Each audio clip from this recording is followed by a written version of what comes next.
भाई जो गुरु वचन पे डट गए, कट गए फंद 84 के। बाइबल में जो जबूर, तोरा तथा इंजल 3 पुस्तकों का संग्रह है, यानी ये जो बाइबल ग्रंथ है ये जबूर, तोरात और इंजल इन 3 पुस्तकों का संग्रह है। और तीनों पुस्तकों का जो ज्ञान था, हजरत मूसा के ऊपर जो तोरात उतारी गई, हजरत दाऊद के ऊपर जबूर उतारी गई और हजरत ईसा के ऊपर इंजिल नाजिल की गई। इन तीनों पुस्तकों का ज्ञान ही बाइबल में है और वो तीनों पुस्तकें शैतान के द्वारा ही उतारी गई थी, शैतान के द्वारा ही वो ज्ञान दिया गया था। बाइबल में यानी जो जबूर, तोरा तथा इंजिल की 3 पुस्तकों का संग्रह है, उसमें पेज नंबर 30 पर उत्पत्ति अध्याय 26 1 और 2 में प्रमाण है कि यहोवा यानी परमात्मा अल्लाह कबीर ने इसहाक को दर्शन देकर कहा कि मिस्र में मत जा, जो देश मैं तुझे बताऊं उसी में रह, मैं तेरे संग रहूंगा।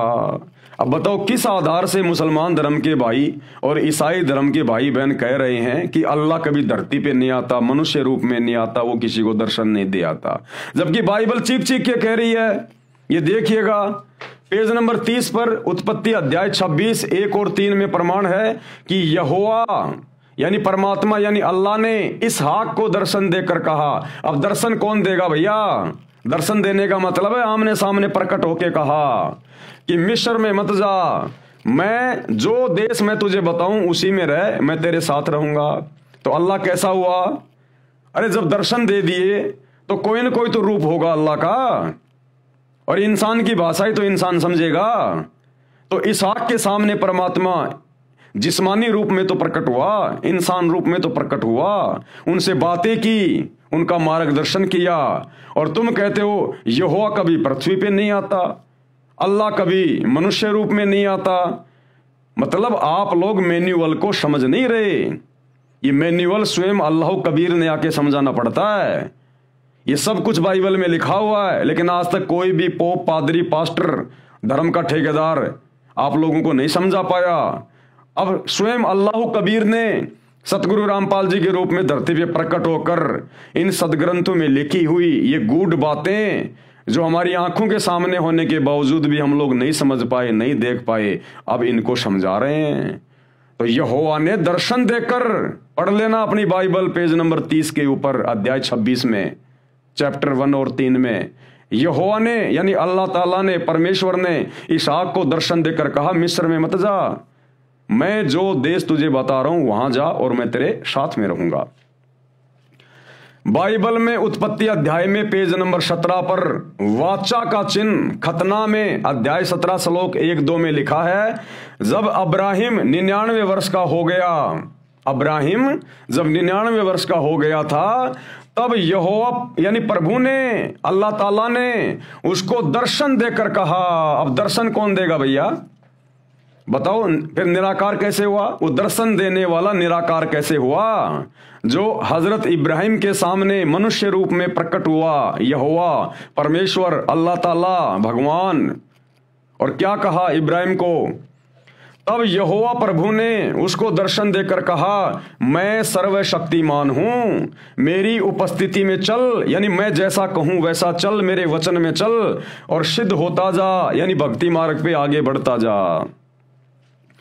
आगे देखिए, एक मुसलमान राजा थे तैमूर लंग, मुसलमान धर्म में पैदा था, बचपन से बहुत गरीब था, भेड़ बकरियां चराया करता था।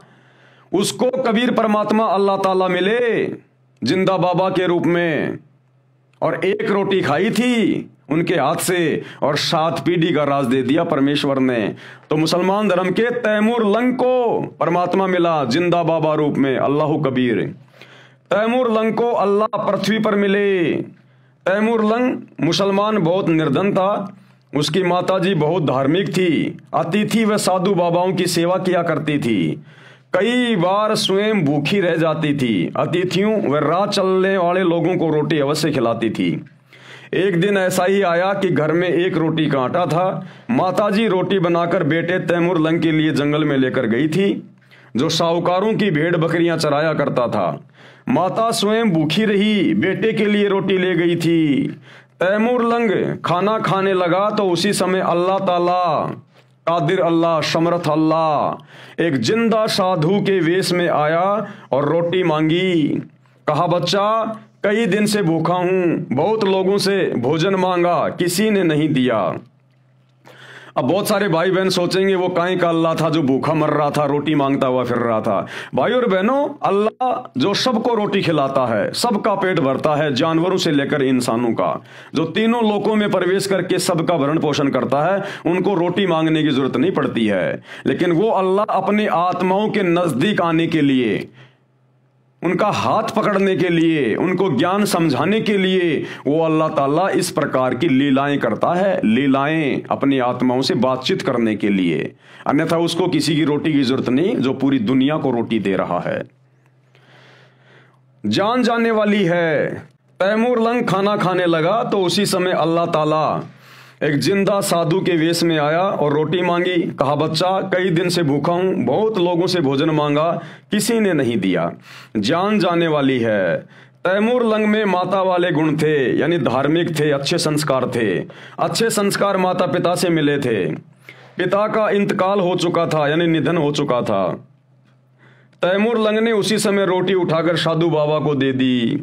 अल्लाह ताला कबीर जी ने रोटी खाई, जल पिया। जब अल्लाह रोटी खा रहा था तब दोनों माँ बेटे ने अर्ज की, हे बाबा हम बहुत गरीब हैं, निर्धन हैं, इतना दे दो कि हम भी भूखे ना रहें, अतिथि न भूखा जाए। साईं इतना दीजिए जिसमें कुटुंब समावे, हम भी भूखे ना रहें, साधु न भूखा जाए। तो तैमूर लंग ने और उसकी माता ने बारंबार परमात्मा से अर्ज की कि हे बाबा, क्योंकि साधु संतों पे लोग विश्वास किया करते थे, फकीरों पर, कि इनका आशीर्वाद यदि फल जाए तो जीवन धन्य हो जाए। तो बार बार उनसे प्रार्थना कर रहे थे, विनती कर रहे थे कि हे बाबा हम बहुत गरीब हैं, बड़े निर्धन हैं, कम से कम हमें इतना तो दे दो कि हमारा गुजर बसर आसानी से चल जाए, हम भी भूखे ना रहें और घर पर आने वाला कोई अतिथि भी भूखा ना रहे। अर्ज कई बार की। खाना खाकर जिंदा वेशधारी अल्लाह ने एक सांकड़ यानी चैन, जो गाय भैंस या बकरे को खूंटे या पेड़ से बांधने के लिए रस्से के स्थान पर प्रयोग की जाती है, जो तैमूर लंग के पास ही रखी थी, उठाई, उसको 3 बार मोड़ा और प्यार से तैमूर लंग की कमर में गिनकर 7 मारी। जैसे 1 2 3 4 5 6 7 ऐसे वो सांकड़ धीरे धीरे प्यार से उसकी कमर पे मारी। फिर लात मारी और मुक्के मारे। तैमूर लंग की माता ने विचार किया, हमने बार बार अर्ज की है, बाबा चिढ़ गया, नाराज होकर लड़के को पीट रहा है। माई ने कहा, हे महाराज, हे अल्लाह की जात, मेरे बेटे से क्या गलती हो गई, माफ करो, आपका बच्चा है। तब जिंदा वेशधारी बाबा ने कहा, यानी अल्लाह कबीर ने कहा, माई जो 7 साकड़ मारी है, तेरे बेटे को 7 पीढ़ी का राज बख्श दिया, यानी तेरे बेटे तैमूर लंग को मैंने 7 पीढ़ी का राज दे दिया, यह आशीर्वाद दिया है। और भाई और बहनों, इतिहास गवाह है, तैमूर लंग से लेकर औरंगजेब तक ये 7 पीढ़ी का राज इसी अल्लाह कबीर ने मनुष्य शरीर में जिंदा बाबा के रूप में धरती पे प्रकट होकर तैमूर लंग को बख्शा था। तो मुसलमान भाई बहन किस आधार से कह रहे हैं कि अल्लाह धरती पे नहीं आता? जो लात मुक्के मारे हैं, ये 7 पीढ़ी के बाद तुम्हारा राज टुकड़ों में बट जाएगा। औरंगजेब के बाद में फिर राज टुकड़ों में बटना शुरू हो गया और अंतिम शासक बहादुर शाह जफर, उसके बाद में फिर अंग्रेज आ गए, दूसरे आ गए, इस प्रकार से फिर वो राज छिन्न भिन्न हो गया। ये कहकर जिंदा बाबा रूप अल्लाह अंतर ध्यान हो गए। समय आने पर तैमूर लंग राजा बना, भारत पर भी कब्जा किया। तैमूर लंग से लेकर औरंगजेब तक 7 पीढ़ी ने दिल्ली पर राज किया, फिर राज टुकड़ों में बट गया। इतिहास भी साक्षी है। तो मुसलमान भाई किस आधार से कह रहे हैं कि अल्लाह धरती पे नहीं आता? अल्लाह ने आकर तो यहाँ पर पूरी सृष्टि को चलाया हुआ है। ये शैतान के बस की बात नहीं, ये काल की बस की बात नहीं। मुसलमान भाइयों, तुम्हारे डुप्लीकेट अल्लाह, इस खुदा शैतान के वश की बात नहीं, जो 21 ब्रह्मांड की सृष्टि को भी ठीक ठाक से चला ले। ये भी पूरा संचालन वो अल्लाह कबीर ही करता है। उसके बाद सिख धर्म के प्रवर्तक आदरणीय नानक जी को वही कबीर परमात्मा, कबीर अल्लाह बेई नदी पे आके मिला, जिंदा बाबा के रूप में मिला। और नानक जी कबीर परमात्मा के समकालीन थे, क्योंकि 650 साल पहले अल्लाह ताला कबीर जी काशी के बनारस में लीला करने आए हुए थे। भाणक रूप में एक जुलाहे परिवार में आए हुए थे, लीला कर रहे थे। जो गुरु बचन पे डट गए,